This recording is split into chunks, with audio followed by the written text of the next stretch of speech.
안녕하세요. 저는 웰니스를 사랑하고 사람 공부를 하고 있는 박세인 자스민이라고 합니다. 그 피트니스 스튜디오들을 굉장히 좋아했기 때문에 기본으로 했지만 트렌드가 트렌드인지라 지금 미국에서는 그런 하이 인텐시티 워크아웃은 이미 기본인 것 같아요.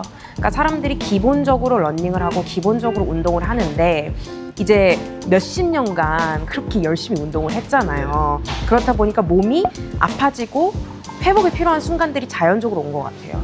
근데 그렇기 때문에 필요에 인해서 저는 리커버리가 만들어진 것 같거든요.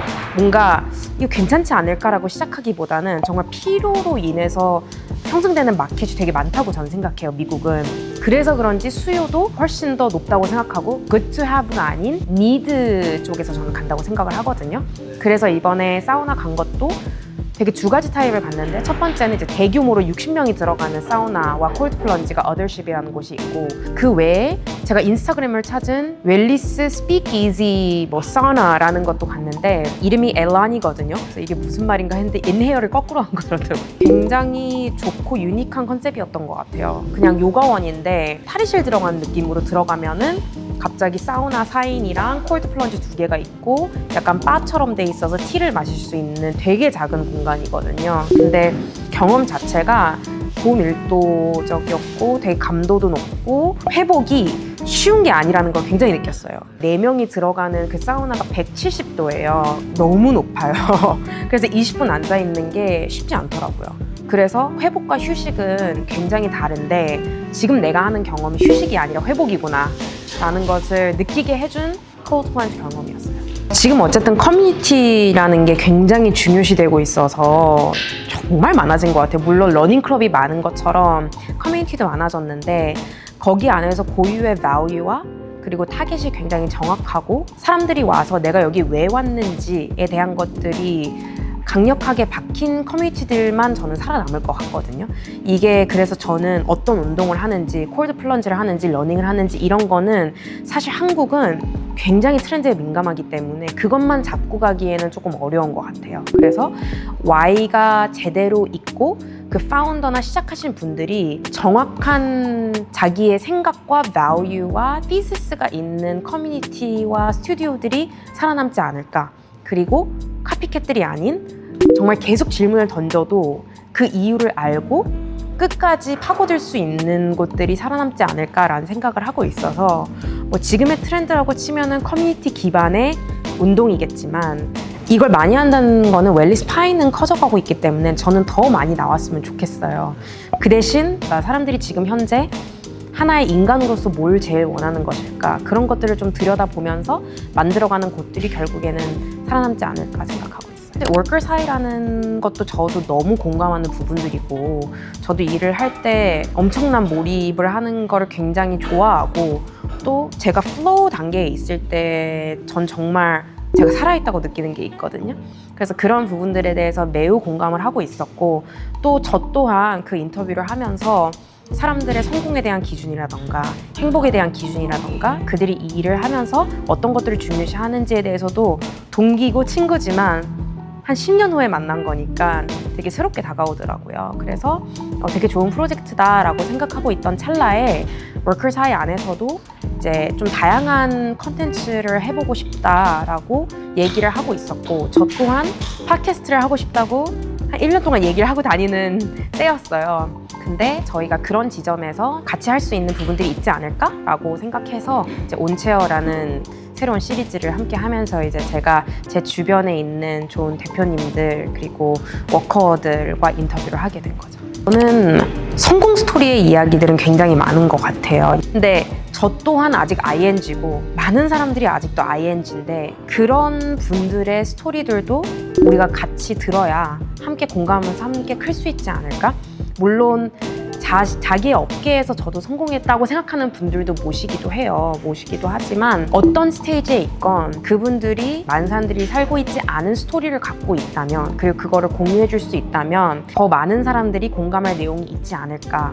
그래서 성공 노하우보다는 사람에 조금 더 치중된 컨텐츠인 것 같아요. 그래서 아마 갑자기 조회수가 터지는 것도 처음엔 힘들지만 궁극적으로 스타트업이나 아니면 여러 분야에서 성숙도가 높아지면서 분명히 저는 이러한 컨텐츠들을 원하는 사람들이 많아질 거라고 생각을 하거든요. 왜냐하면 성공에 대한 이야기들은 동기부여고 굉장히 우리를 푸시할 수 있지만 그 안에 사람으로서 위로도 받고 공감도 하고 나의 롤모델이 될 수 있는 사람들은 꾸준히 찾고 있다고 저는 생각을 하기 때문에 온체어라는 시리즈를 통해서 그런 새로운 사람들의 인생을 엿보고 또 그걸 통해서 배울 수 있지 않을까라는 생각을 하고 있습니다. 제가 요즘에 저는 vulnerability라는 단어를 되게 좋아해요. 근데 한국어로는 그게 취약함, 약점 이렇게밖에 해석이 안 되거든요. 근데 저는 그 vulnerability가 결국에 내가 조금 취약하고 약한 모습을 보이면서 그 안에 강인함으로부터 영감을 다른 사람들이 얻을 수도 있고 또 용기를 얻을 수도 있는 굉장히 중요한 컨셉과 키워드이고 생각들인데 그게 조금 더 드러나고 보여졌으면 해요. 모든 컨텐츠에서. 그래서 그 온체어에서 시작하는 것도 있고 저라는 사람도 vulnerability를 통해서 다른 사람들에게 너도 할 수 있고 나도 할 수 있고 이런 것들이 조금 닿았으면 좋겠어서 그 단어가 조금 더 널리 쓰였으면 좋겠다라는 생각들을 많이 하고 있어요. 저는 self-awareness가 제 지금 현재 스테이지에서는 핵심 단어인 것 같아요. self-awareness를 어떻게 풀어나갈 것이냐라고 했었을 때는 이전에는 그게 운동을 통해서 나에 대한 약함이라던가 강함을 표현하고 또 느끼고 그걸로 인해서 성장하고 였다면 지금은 self-awareness가 조금 더 생각을 하고 대화를 하면서 풀어나가는 것들이다 라고 생각을 하기 때문에 나를 아는 것 어떻게 보면은 나를 마주할 용기가 있는지 이거는 이제 저희가 계속해서 해나가야 되는 것이 아닌가 생각하고 있습니다. 그리고 조금 더 생각을 해보자면 제가 대학 다닐 때 제 전공이 Science, Technology and Society였거든요. 그걸로 인해서 제가 좋아하는 것이 무언가를 생각해 봤을 때 하나의 이슈나 문제를 보면서도 여러 각도로 볼 수 있는 시선을 저는 배웠다고 생각을 하거든요. 그래서 지금까지도 그 연습을 계속해서 하고 있는 것 같아요. 그리고 그게 제가 하는 일에서도 보이는 것 같고 그래서 조금 더 와이드한 시선에서 웰니스를 보고 피트니스를 볼 때도 인류학적인 것도 생각을 안 할 수가 없고 경제학적인 것도 생각을 안 할 수가 없고 너무 다각도에서 이 모든 것들을 생각해야 되고 이게 왜 성공을 할 수밖에 없나 라고 했었을 때 하나의 이유가 있지는 않잖아요. 그래서 그런 것들을 보는 게 사실 저는 굉장히 재밌고 그게 저는 즐거운 것 같아요. 그래서 그런 일들을 좀 많이 하고 싶다.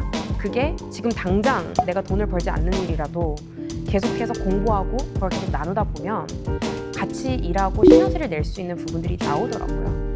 저는 한국 사람들은 새로운 거 하는 데는 거부가 없는 것 같거든요. 왜냐하면 트렌디하거나 새롭다고 하거나 핫하다고 하면 무조건 해요. 문제는 그걸 어떤 시선으로 바라보느냐에 대한 시각의 각도가 조금 더 넓어졌으면 좋겠다가 저의 생각이에요. 사람이 미러 요가를 하면 다 미러 요가만 얘기를 하고 그거를 우리가 운동을 하는데 살짝 술을 겸비하면 조금 더 힙하지 않을까라고 정도인데 더 넓게 볼 수 있는 거거든요. 사실 웰니스란 게 relationship도 있고 social도 있고 financial wellness도 있고 투자도 웰니스로 들어가고 이게 어떻게 보면 너무 넓어진 거 아니야 라고 하지만 만약에 그 누군가가 저한테 너한테는 정말 행복하고 잘 사는 게 뭐야 라고 한다면 저는 정말 제가 사랑하는 사람들과 말하자면 하루가 끝났어요. 제가 남편이랑 같이 저희가 좋아하는 넷플릭스를 켜고 껍데기를 먹으면서 맥주를 마신다. 그리고 잘 잔다. 이게 저한테는 정의가 될 수도 있는 건데 그것을 웰니스라고 보지 않는다면 그러면 이제 점점 작아지는 거죠. 그러니까 저는 이렇게 얘기를 하면 다들 그렇게 얘기해요. 표면적으로는 그것도 웰니스지라고 얘기를 하지만 궁극적으로 그 사람들이 그걸 인스타에 올릴까? 라고 하면 그렇지는 않는 거죠. 그래서 제가 본 글 중에서 되게 저한테 다가왔던 게 자랑할 수 없는 것은 트렌드가 될 수 없다라는 거였어요. 그러니까 웰니스적으로도 자랑하고 사진 남고 영상에 남는 것들만 사실 트렌드가 되는 건데 그 트렌드만이 웰니스는 아니거든요. 우리가 보여줄 수 없는 부분들에 굉장히 크게 내 행복과 잘 사는 것으로 다가올 수 있는데 다만 그게 자랑하기에는 좀 어려운 컨텐츠일 뿐일 수도 있잖아요. 그래서 그런 거에 대한 이야기들과 그런 것들을 보여주는 사람들이 조금 더 많아졌으면 좋겠다. 바람은 있어요. 그러니까 제가 만약에 웰니스는 이겁니다 하고 뚫고 나가면 훨씬 쉬운데 그게 제가 사업했을 땐 되게 쉬웠거든요. 근데 지금의 저는 각자의 생각을 존중하는 것과 그걸 만들어가는 것이 훨씬 더 아름답고 좋은 프로세스라고 과정이라고 생각을 하기 때문에 궁극적으로 그래야만 각자가 자기 행복을 찾아가는데 맞는 길을 갈 수 있지 않을까라는 생각을 많이 하고 있어요.